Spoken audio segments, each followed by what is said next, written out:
Assalamu alaikum. Welcome to my YouTube channel Knowledge for Students. So students, today we are starting class number 16 and in today's class we will talk about had to modal verb. लेकिन class शुरू करने से पहले अगर अभी तक आप लोगों ने मेरे चैनल को सब्सक्राइब नहीं किया तो प्लीज़ सब्सक्राइब के बटन पे क्लिक कर दीजिए और साथ ही बेल आइकन पे क्लिक कर दीजिए ताकि आपको हर नई आने वाली वीडियो का नोटिफिकेशन मिलता रहे। और अगर आप लोगों को मेरी वीडियोस पसंद आ रही हैं और अगर आप इन वीडियो से कुछ सीख रहे हैं तो प्लीज़ लाइक के बटन पे क्लिक कर दीजिए और अपने दोस्तों के साथ भी इनको शेयर कीजिए। और अगर आपको कोई भी कन्फ्यूजन हो रहा है, कोई मसला हो रहा है, कोई चीज़ समझ में नहीं आ रही तो आप लोग कमेंट्स बॉक्स में जाके कमेंट्स कर सकते हैं ताकि मैं आपके उस मसले का हल कर सकूं। सो चलें गाइस, स्टार्ट करते हैं क्लास नंबर 16। सो स्टूडेंट्स, हम पढ़ने जा रहे हैं हैड टू मॉडल वर्ब। अब बेसिकली हैड जो है ये हैज और हैव की सेकंड फॉर्म है। तो सेकंड फॉर्म हम पास्ट में यूज करते हैं, यानी कि ये सेंस उसी में यूज होगा जिस सेंस में हम हैज टू और हैव टू को पिछली क्लासेस में डिस्कस कर चुके हैं। फर्क सिर्फ इतना आएगा कि has to and have to को हम प्रेजेंट में यूज कर रहे थे और हैड टू को हम पास्ट में यूज करेंगे। मतलब इसका भी वही होगा, मकसद इसका भी वही होगा, फर्क सिर्फ इतना होगा कि ये पास्ट में यूज होगा। तो जैसे कि इसकी डेफिनेशन भी है, to express necessity in the past, कि गुजरे हुए वक्त में किसी की जरूरत को बयान करने के लिए हम हैड टू का यूज करेंगे। टू एक्सप्रेस बयान करने के लिए, नेसेसिटी जरूरत को, इन द पास्ट गुजरे हुए वक्त में। तो अब अगर हम हैज टू और हैव टू की डेफिनेशन को देखें तो वो थी to express necessity in the present, के मौजूदा वक्त में किसी की जरूरत को बयान करने के लिए। तो डेफिनेशन इसकी भी वही है, फर्क सिर्फ इतना है कि प्रेजेंट की जगह यहां पर अब पास्ट आ रहा है। अच्छा, अब उर्दू जुमलों में इसकी पहचान क्या होती है? उर्दू जुमलों के आखिर में ना था, नी थी, ने थे, या पढ़ता था, पढ़ती थी, पढ़ते थे, या पढ़ा, पढ़ी, पढ़े वगैरह आता है। यानी कि इन तीनों में से ना था, नी थी, ने थे, या पढ़ता था, पढ़ती थी, पढ़ते थे, या पढ़ा, पढ़ी, पढ़े, इन तीनों में से कुछ भी एंड पे आ सकता है। लेकिन इंग्लिश में जो इसकी स्ट्रक्चर होगी या जो सेंटेंस बनेगा वो एक ही तरीके से बनेगा। अब जैसे कि देखें कि प्रेजेंट की अगर हम बात करते तो वहां पे था ना है, नी है, ने है, पढ़ता है, पढ़ती है, पढ़ते हैं, ठीक है। लेकिन यहाँ पे चूंकि पास्ट का सेंस है तो फिर अब ना है, नी है, ने है, नहीं बल्कि है ना था, नी थी, ने थे, या पढ़ता था, पढ़ती थी, पढ़ते थे, या पढ़ा, पढ़ी, पढ़े वगैरह आता है। तो देखिए, जो भी काम हमने करना था या हमें जो भी काम करना पड़ता था या जो भी काम करना पड़ा वो हमारी जरूरत थी, ठीक है। तो अब जरूरत को गुजरे वक्त में बयान करने के लिए हैड टू का यूज किया जाएगा। अब मसलन ना था, नी थी, ने थे का सेंस अगर हम लेते हैं तो मिसाल के तौर पे मैंने कॉलेज जाना था, उसने किताब खरीदनी थी, हमने क्रिकेट खेलना था, उस्ताद ने क्लास लेनी थी। तो अब इन सेंटेंसेस के आखिर में देखें ना था, नी थी, ने थे आ रहे हैं। इसी तरह से जैसे कि मुझे सुबह जल्दी उठना पड़ता था, अब पढ़ता था के एंड पे ता था आ रहा है। इसी तरह से हमें हर हफ्ते टेस्ट देना पड़ता था, उन्हें हर महीने फीस अदा करनी पड़ती थी। तो अब पढ़ता था, पढ़ती थी, पढ़ते थे होगा तब भी हम हैड टू मॉडल वर्ब का ही यूज करेंगे। इसी तरह से पढ़ा, पढ़ी, पढ़े। अब अगर पढ़ा, पढ़ी, पढ़े भी जुमले के एंड पे आ रहा होगा तो तब भी हम हैड टू मॉडल वर्ब का ही यूज करेंगे। मसलन हमें कल अपने दोस्त से मिलना पड़ा, उसे अपनी फीस अदा करनी पड़ी, उसे अपने नाराज दोस्त को मनाना पड़ा। तो मतलब इस तरह के पढ़ा, पढ़ी, पढ़े वाले जो सेंटेंसेस होंगे वहां पर भी हम हैड टू मॉडल वर्ब का यूज करेंगे। तो स्टूडेंट्स, इसकी जो स्ट्रक्चर है वो बिल्कुल वैसे ही है जिस तरह हैज टू और हैव टू की थी, लेकिन वहां पर फर्क सिर्फ इतना था कि सब्जेक्ट डिफरेंट आ रहे थे। अब जो हैज टू मॉडल वर्ब था वहां पर ही, she, it and single name use होता था एज अ सब्जेक्ट, और जब हैव टू मॉडल वर्ब था तो वहां पर आई, वी, यू, दे और प्लूरल नाउन यूज होता था। लेकिन हैड टू मॉडल वर्ब सबके साथ यानी कि सब जो भी सब्जेक्ट्स होंगे सबके साथ हैड टू मॉडल वर्ब ही आएगा। तो सबसे पहले सब्जेक्ट आएगा, then had to modal verb, then first form of the verb and then object और अदर वर्ब और there is a full stop at the end. So students sentences को बना के देखते हैं। जैसे कि हमारे पास सबसे पहला सेंटेंस है कि मैंने अपने दोस्त से मिलना था, या मुझे अपने दोस्त से मिलना पड़ता था, या मुझे अपने दोस्त से मिलना पड़ा। इन तीनों सूरतों में जो सेंटेंस बनेगा वो एक ही, इंग्लिश में सेंटेंस एक ही होगा लेकिन वो एक ही सेंटेंस ये तीनों मतलब दे रहा होगा। तो चलें देखते हैं। मैंने अपने दोस्त से मिलना था, या मुझे अपने दोस्त से मिलना पड़ता था, या मुझे अपने दोस्त से मिलना पड़ा। तो सबसे पहले देखना है सब्जेक्ट कौन है। सो सब्जेक्ट कौन है? मैं, I, then had to, I had to, then verb क्या है यहां पे, काम कौन सा है? मिलना, मुलाकात करना, meet, I had to meet, I had to meet। किससे मिलना था? ऑब्जेक्ट क्या है? अपने दोस्त से, my friend, I had to meet my friend। मैंने अपने दोस्त से मिलना था, या मुझे अपने दोस्त से मिलना पड़ता था, या मुझे अपने दोस्त से मिलना पड़ा। यानी कि ये एक ही सेंटेंस इन तीनों का मतलब दे रहा होगा। फिर इसी तरह से हमारे पास नेक्स्ट सेंटेंस है,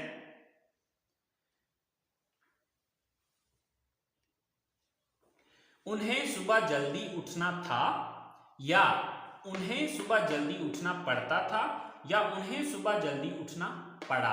अब इन तीनों सेंटेंसेस की जो इंग्लिश बनेगी वो एक ही होगी। सो सब्जेक्ट कौन है? उन्हें, यानी कि वो ज्यादा, तो वो ज्यादा की इंग्लिश क्या है? They, then had to, they had to. Verb, काम कौन सा करना पड़ता है उन्हें, या कौन सा करना था? उठना या जागना, get up. They had to get up, सुबह जल्दी, early in the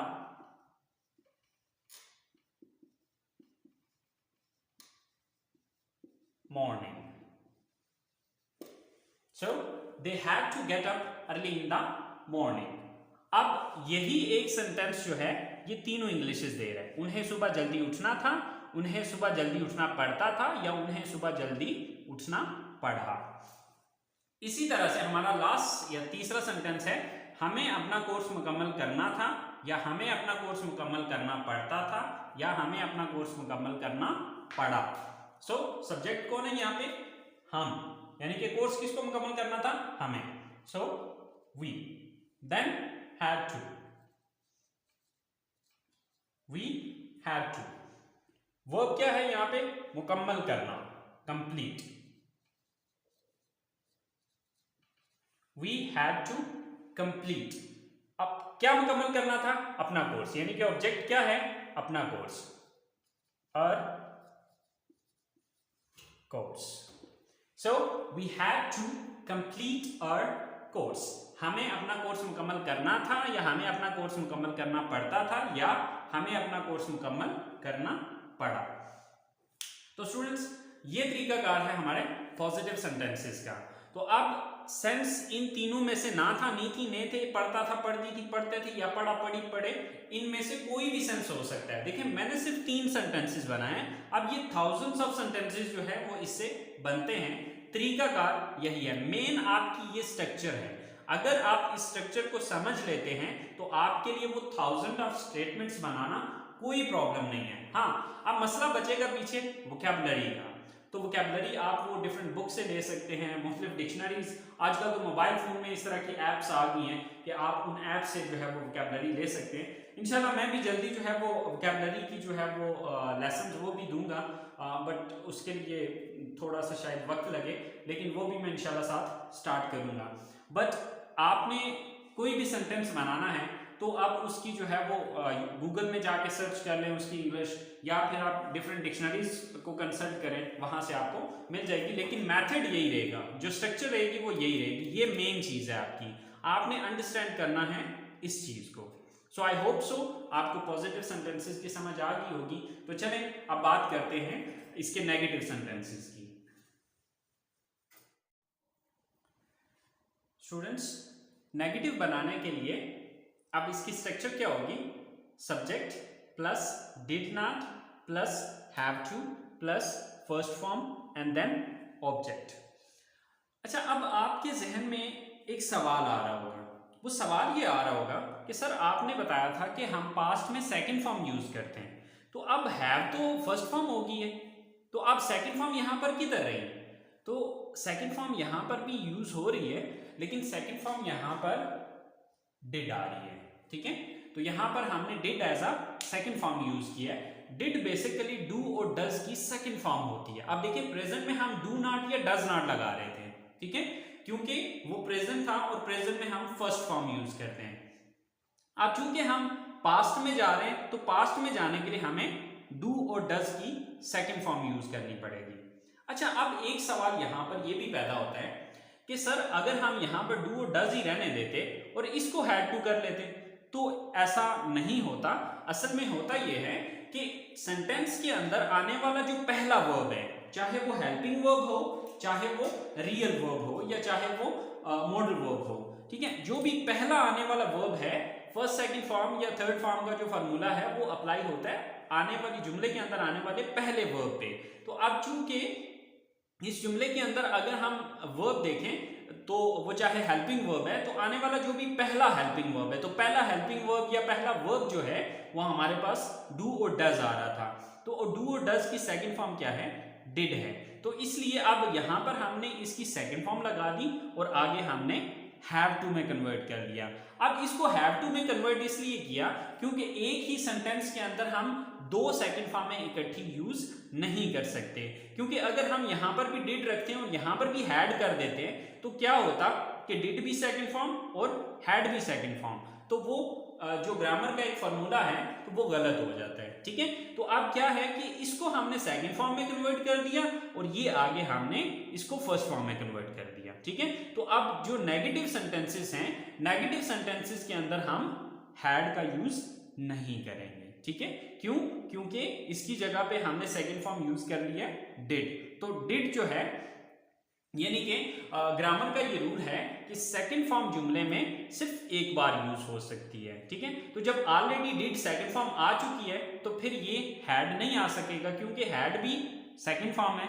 तो इसलिए हमने किया ये है कि यहां पर हमने डिड यूज कर लिया और यहां पर हमने हैड को हैव में यानी कि फर्स्ट फॉर्म में कन्वर्ट कर दिया। तो देखते हैं आप इसकी कुछ सेंटेंसेस को बना के।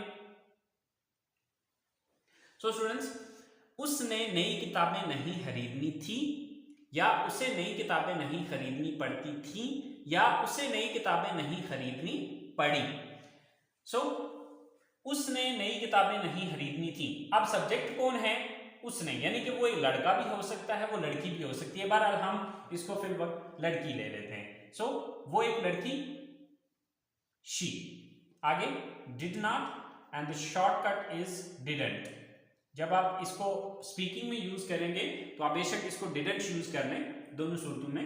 डिड नॉट कहा तब भी सही है, डिडंट कहा तब भी सही है, लेकिन राइटिंग के अंदर आपने इसको पूरा ही लिखना है। Did not, she did not, then have to, she did not, have to, then first form of the verb. Verb क्या है? यहां पे काम कौन सा है? खरीदना, buy. She did not have to buy. क्या खरीदने की बात हो रही है? नई किताबें, न्यू बुक्स।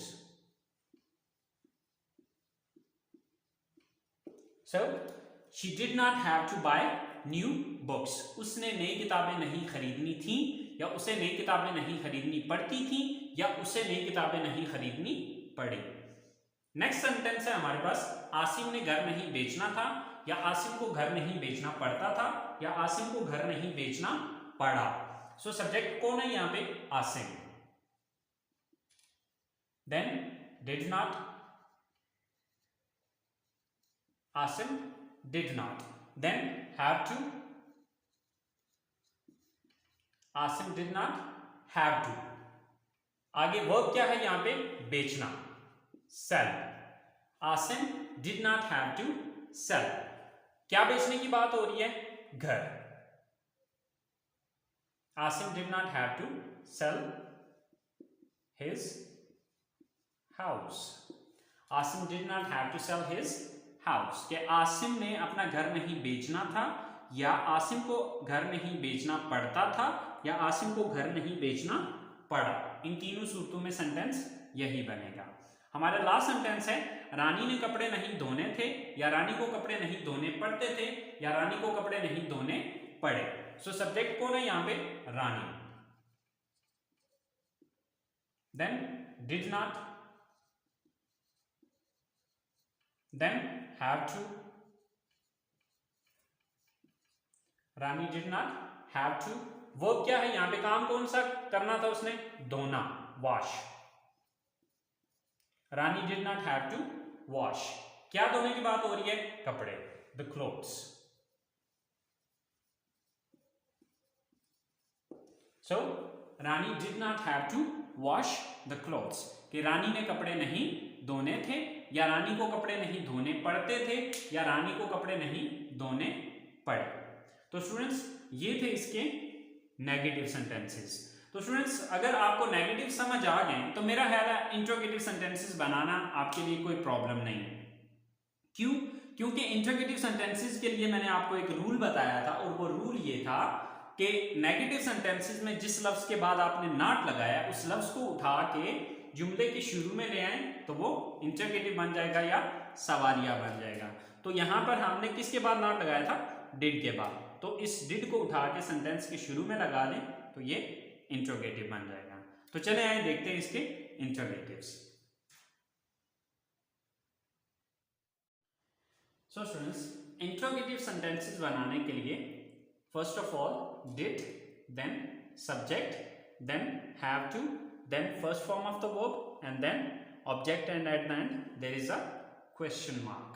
So जैसे कि हमारे पास पहला सेंटेंस है, क्या उन्हें हर रोज खाना बनाना था, या बनाना पड़ता था, या बनाना पड़ा. इन तीनों सूरतों में सेंटेंस एक ही होगा. So first of all did, subject कौन है, उन्हें, यानी कि वो ज्यादा है, they. Then have to, Did they have to.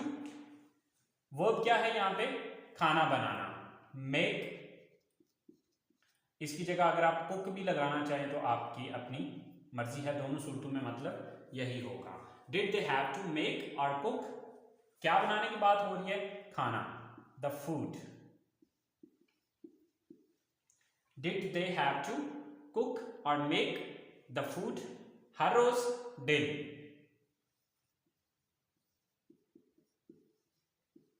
So, did they have to make the food daily? क्या उन्हें रोजाना खाना बनाना था, या बनाना पड़ता था, या बनाना पड़ा. इसी तरह से क्या आपको हर हफ्ते टेस्ट देना था, या देना पड़ता था, या देना पड़ा. So, first of all, did,